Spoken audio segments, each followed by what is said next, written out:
Hey everybody, it's TheJWittz here with a special preview for the upcoming Majora's Mask 3D.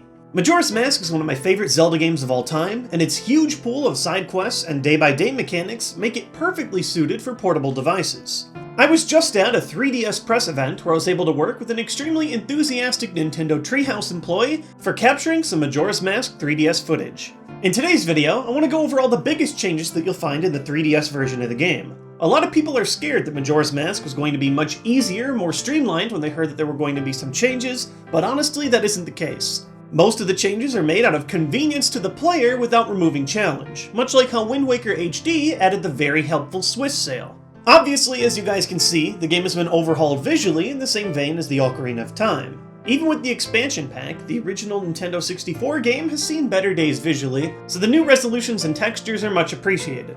Another great feature with the new 3DS is that you can use the C-stick to freely rotate the camera. Unfortunately, I wasn't able to test this feature during my capture, but it really does make moving around the world feel more dynamic.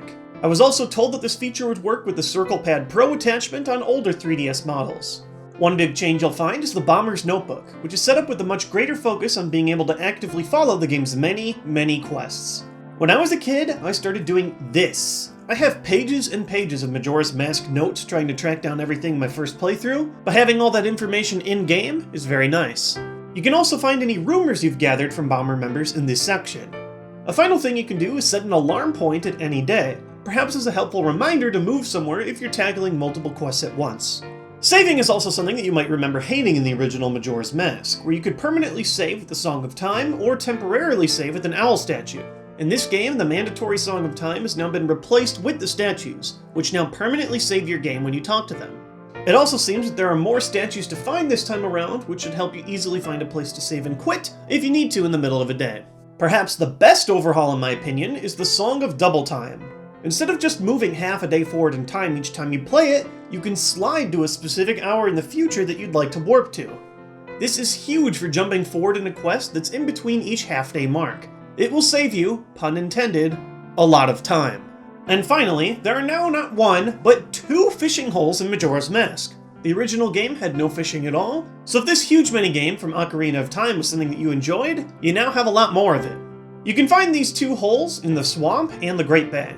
I'm not able to talk about all the specific fish that you can find in each hole yet, but needless to say, this is going to be a huge time sink in a game that's already full of a bunch of side quests. There are also still remaining changes from the Ocarina of Time's 3DS version, such as the vastly improved gyroscope aiming. Majora's Mask is an incredible journey that I definitely think you should experience if you haven't already. With all the tweaks geared toward convenience to the player, while still keeping the original journey intact, this just might be the best version of the game yet. Thanks for watching today's preview video. I've got two more coming up to you guys in the coming days on both Codename Steam and Monster Hunter 4 Ultimate.